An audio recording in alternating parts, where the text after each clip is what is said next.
ജനനത്തിങ്കൽ ലോകം കേട്ട ഒരു സന്ദേശമുണ്ട്. സർവജനത്തിനും ഉണ്ടാകുവാനുള്ള ഒരു മഹാ സന്തോഷം ഞങ്ങൾ നിങ്ങളോട് സുവിശേഷിക്കുന്നു. കർത്താവായ ക്രിസ്തു എന്ന രക്ഷിതാവ് നിങ്ങൾക്കായി ഇന്ന് ജനിച്ചിരിക്കുന്നു. കർത്താവായിരിക്കുന്ന ക്രിസ്തു എന്ന രക്ഷിതാവ് നിങ്ങൾക്കായി ജനിച്ചിരിക്കുന്നു. സകല ലോകത്തിനും സന്തോഷം നൽകുന്ന സന്ദേശം എന്താണ്? ഒരു രക്ഷിതാവ് ജനിച്ചിരിക്കുന്നു. എവിടെ നിന്നാണ് രക്ഷിക്കുന്നത്? പാപത്തിൽ നിന്ന്, പാപത്തിന്റെ ശമ്പളമായ നിത്യ മരണത്തിൽ നിന്ന് രക്ഷിപ്പാൻ ഒരു രക്ഷിതാവ് ജനിച്ചിരിക്കുന്നു. പ്രിയമുള്ളവരെ, പാപത്തിൽ നിന്ന് രക്ഷിപ്പാൻ വന്ന ഒരേ ഒരു രക്ഷകനേ ഉള്ളൂ. അത് യേശു ക്രിസ്തു മാത്രമാണെന്ന് നമുക്ക് ഓർക്കാനായിട്ട് കഴിയട്ടെ. ആ യേശു ക്രിസ്തു മനുഷ്യവർഗത്തിന്റെ പാപമേറ്റെടുത്തുകൊണ്ട് ക്രൂശിൽ മരിച്ചു. യേശു കർത്താവ് ഉയർത്തെഴുന്നേറ്റ് ഇന്ന് ജീവിക്കുന്നു. യേശു പറഞ്ഞു, എന്നിൽ വിശ്വസിക്കുന്നവൻ മരിച്ചാലും ജീവിക്കുമെന്ന്. മരിച്ചാൽ പിന്നെ എവിടെ ജീവിക്കണം? അത് സ്വർഗത്തിൽ ദൈവത്തോടൊന്നിച്ചായിരിക്കണം. അത് സംഭവിക്കണമെങ്കിൽ നാം യേശു കർത്താവിൽ വിശ്വസിക്കണം. എന്താണ് വിശ്വസിക്കേണ്ടത്? യേശു ദൈവപുത്രനാണെന്ന് വിശ്വസിക്കണം. യേശു കർത്താവിന്റെ ക്രൂശുമരണം എന്റെ പാപത്തിന്റെ പരിഹാരത്തിന് വേണ്ടിയാണെന്ന് വിശ്വസിക്കണം. യേശു ദൈവമായതുകൊണ്ട് യേശു ക്രിസ്തു ഉയർത്തെഴുന്നേറ്റ് ഇന്ന് ജീവിക്കുന്നു എന്ന് നാം വിശ്വസിക്കണം. യേശു ക്രിസ്തുവിനുള്ള യഥാർത്ഥ വിശ്വാസം നമുക്ക് പാപക്ഷമ നൽകുന്നു. ഞാൻ ആ സന്ദർഭത്തിന്റെ ഭാഗം പറഞ്ഞ് അവസാനിപ്പിക്കട്ടെ.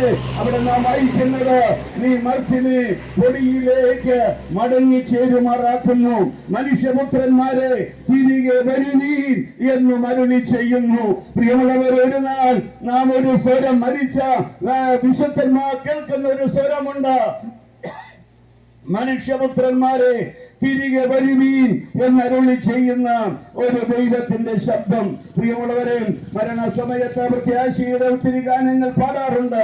അതിലൊരു മനോഹരമായ ഒരു ഗാനമാണ് കർത്തൃകാഹളം യുഗാന്ത്യ കാലത്തിൽ ധ്വനിക്കുമ്പോൾ എന്ന് തുടങ്ങുന്ന ഗാനം.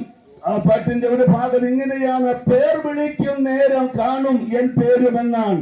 ആ പാട്ട് എഴുതാനുണ്ടായ ഒരു സാഹചര്യമുണ്ട്. ജെയിംസ് പ്ലാക്ക് എന്ന് പറയുന്ന ഒരു ഇംഗ്ലീഷുകാരൻ, ഒരു ദൈവഭക്തനായ മനുഷ്യനാണ് ആ പാട്ട് എഴുതിയത്. ആ പാട്ട് എഴുതിയ പശ്ചാത്തലം എന്താണെന്ന് അറിയാമോ?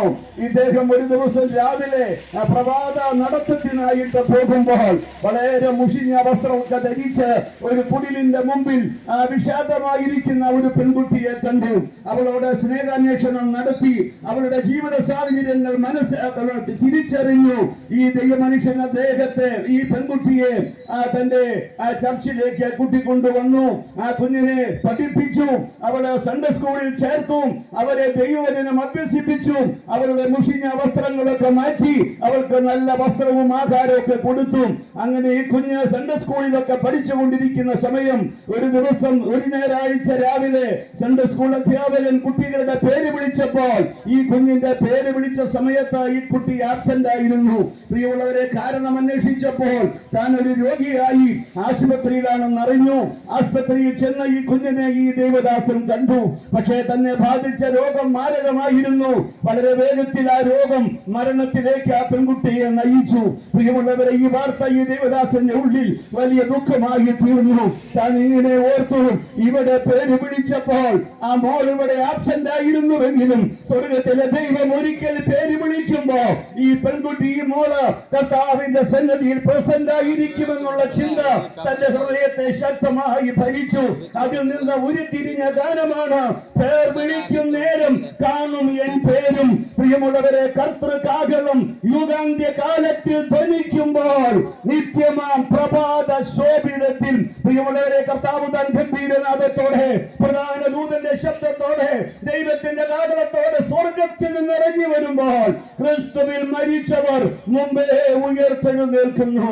ആ ക്രിസ്തുവിലുള്ള ഒരു നല്ല മരണം പ്രാപിച്ച ദൈവഭക്തയായ ഒരു മാതാവിന്റെ ഭൗതിക ശരീരത്തിന്റെ അടുക്കൽ നാം നിൽക്കുമ്പോ ആ പാട്ടിന്റെ ഈടികൾ നമുക്ക് ചേർന്ന് പാടാം. നിങ്ങൾ ആ സന്ദേശം ഉൾക്കൊള്ളുക. അതിനുശേഷം കർത്താവിന്റെ ദാസൻ റെജി പാസ്റ്റർ പ്രാർത്ഥിക്കുകയും ചെയ്യും.